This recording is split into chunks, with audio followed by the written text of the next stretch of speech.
Hello నమస్తే, నేను కృష్ణాంజనేయులు.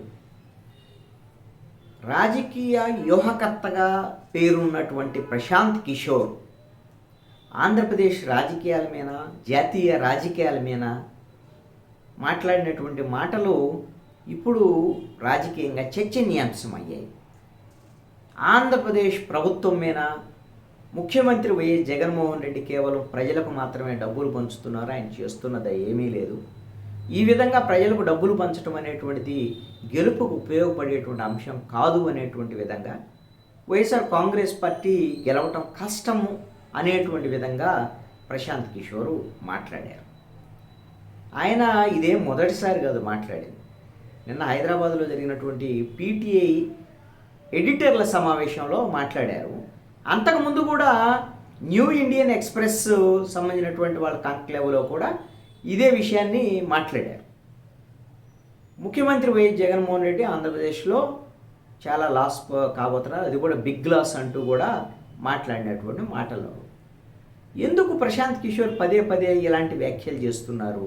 కారణం ఏమిటి? దీని వెనక ఉన్నటువంటి అసలు రహస్యం ఏమిటి అనేటువంటి చర్చ జరుగుతోంది.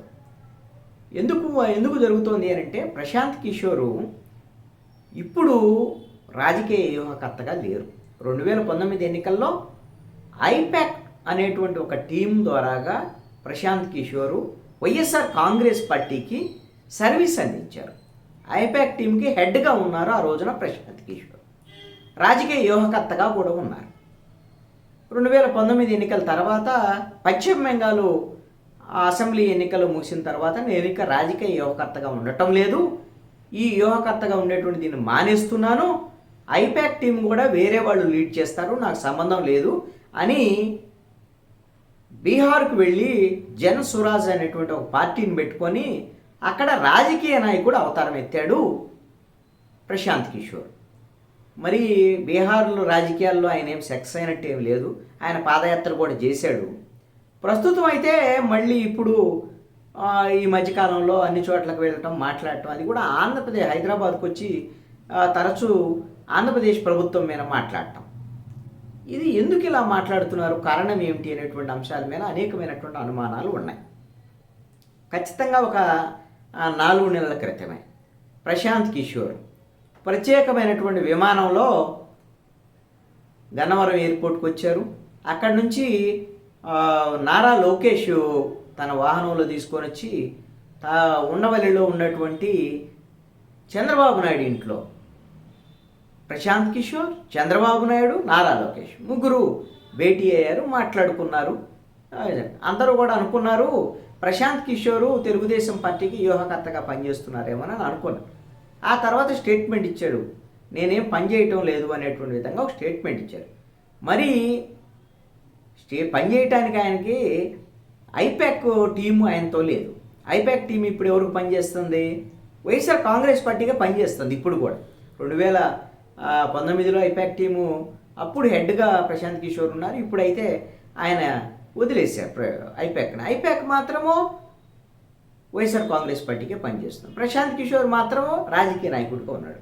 మరి ఇప్పుడు ఎలా మాట్లాడుతున్నారు? వైఎస్ఆర్ కాంగ్రెస్ పార్టీ ఓడిపోవచ్చు, ఈ విధమైనటువంటి సంక్షేమ పథకాలు పనిచేయవు, రాజులాగా డబ్బులు ఇచ్చేస్తే జనం ఓట్లేస్తారా అనేటువంటి విషయాన్ని మాట్లాడతారు.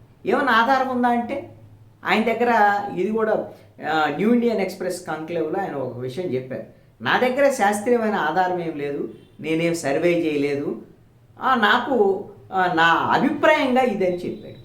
అంటే ఒకప్పుడు ఆయనకి ఈ విధమైనటువంటి రాజకీయ వ్యూహకర్తగా పేరుంది కాబట్టి ఆ పేరును అడ్డం పెట్టుకొని ఈ రోజున తనకి క్లయింట్గా, ఇప్పుడు ఏ క్లయింటు? తెలుగుదేశం పార్టీ బహుశా క్లయింట్ అయితే అయ్యి ఉండొచ్చు, ఎందుకంటే పదే పదే ఆంధ్రప్రదేశ్ ప్రభుత్వం మీద మాట్లాడుతూ వస్తున్నారు. ఏ విధంగా అంటే, ఈ విధంగా నేను మాట్లాడతాను, ఇది పరోక్షంగా మీకు లాభం అయింది, వైఎస్ఆర్ కాంగ్రెస్ పార్టీకి నష్టం అయింది, కాబట్టి నేను మాట్లాడేటువంటి నా మాటలకి ఇంత రేటు కట్టి ఇవ్వండి అని ఏమన్నా. మరి అలాంటిది ఏమన్నా మాటలకు సంబంధించినటువంటి అమ్మకాన్ని ఏమన్నా మొదలుపెట్టారేమో తెలియదు. మరి ఎందుకు అని అంటే, ఆయనే చెప్తున్నారు నాకేమీ సర్వే టీం లేదు, నేను సర్వే చేయలేదు, ఆ విధమైనటువంటి సమాచారం కూడా నా దగ్గర లేదు, నేను నా అభిప్రాయంగా మాట్లాడుతున్నాను. ఎట్లా అభిప్రాయంగా మాట్లాడతారు? ఒక శాస్త్రీయంగా ఒక సమాచారం తీసుకొని దాన్ని అనలైజ్ చేయటం అనేటువంటిది ఒక పద్ధతి. అయితే ఇంకొక ఉదాహరణ కూడా చెప్పారు ప్రశాంత్ కిషోర్ నిన్న పీటీఐ ఎడిటర్ల సమావేశంలో. పశ్చిమ బెంగాల్లో భూపేష్ కూడా ఇదే తరహాలో ముఖ్యమంత్రి డబ్బులు పంచారు, జనం అయితే ఓట్లు వేయలేదు అనేటువంటి విధంగా.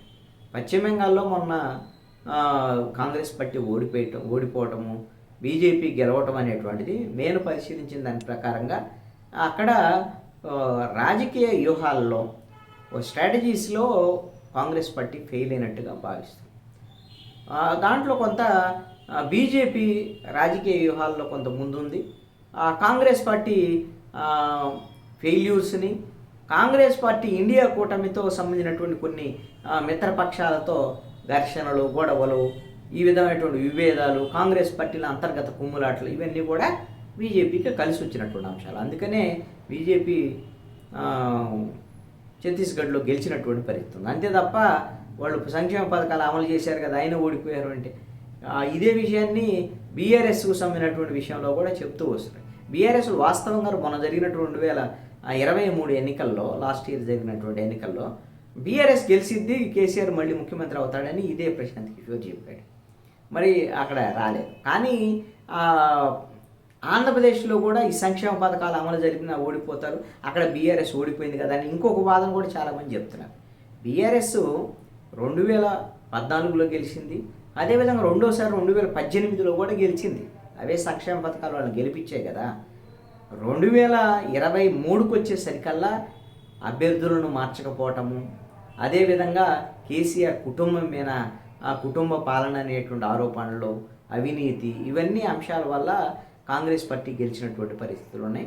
సంక్షేమ పథకాలు ఉన్నాయి, దానివల్ల ఎంత తక్కువ తేడాతో ఓడిపోయినటువంటి పరిస్థితి ఉంది కదా. నేను కూడా అనుకుంటున్నాను ఆంధ్రప్రదేశ్లో సంక్షేమ పథకాలకు సంబంధించినటువంటి అంశం ఖచ్చితంగా ఈ ఎన్నికల్లో ప్రధానమైనటువంటి ఎజెండాగా ఉండబోతుందని నేను భావిస్తున్నాను. అందుకని ముఖ్యమంత్రి వైఎస్ జగన్మోహన్ రెడ్డి కూడా ఇదే ప్రధానమైనటువంటి ఎన్నికల ఎజెండాగా తీసుకున్నారు. ఏమిటి, నేను ఈ 58 నెలల కాలంలో మా ప్రభుత్వం ప్రతి కుటుంబానికి మేలు చేసేటువంటి విధంగా 1,85,00,000 కుటుంబాలకి 2,70,000 కోట్ల రూపాయల సంక్షేమ పథకాలు నేను అమలు చేశాను. 130 సార్లు మీకోసం నేను బటన్ నొక్కాను, మీరు నా కోసం 2 సార్లు బటన్ నొక్కండి, అది ఎమ్మెల్యేకి ఒకసారి, ఎంపీకి ఒకసారి అని నేరుగా నా అప్పీల్ చేస్తున్నారు ముఖ్యమంత్రి వైఎస్ జగన్మోహన్ రెడ్డి. ఇంకోటి కూడా చెప్తున్నారు, ఇదేమిటి అని అంటే మేము వస్తే ఇదే సంక్షేమ పథకాలను అమలు చేస్తాం, ఇంకా బలం ఉంటే, శక్తి ఉంటే ఇంకా కొన్ని అదనంగా కూడా అమలు చేస్తాం. కానీ తెలుగుదేశము, జనసేన, బీజేపీ కూటమి 2014లో కూడా గెలిచే వాళ్ళు ఇచ్చినటువంటి హామీలను అమలు చేయలేదు. వాళ్ళు హామీలు ఇస్తారు ఎన్నికలు వచ్చినప్పుడు, ఆ తర్వాత అమలు చేయరు అనేటువంటి విషయాన్ని కూడా పదే పదే చెప్తూ వస్తారు. వాళ్ళకి క్రెడిబిలిటీ లేదు, నాకు క్రెడిబిలిటీ ఉంది అనేటువంటి ప్రధానమైనటువంటి సంక్షేమ పథకాల ఎజెండాని ముఖ్యమంత్రి జగన్మోహన్ రెడ్డి ముందుకు తీసుకొస్తున్నారు. కాబట్టి ఈ ఎన్నికల్లో ఈ సంక్షేమ పథకాల ఎజెండాగానే ప్రజల యొక్క నిర్ణయం అనేటువంటిది ఓటేసేటువంటి అవకాశం ఉంటుందని కూడా నేను భావిస్తున్నాను.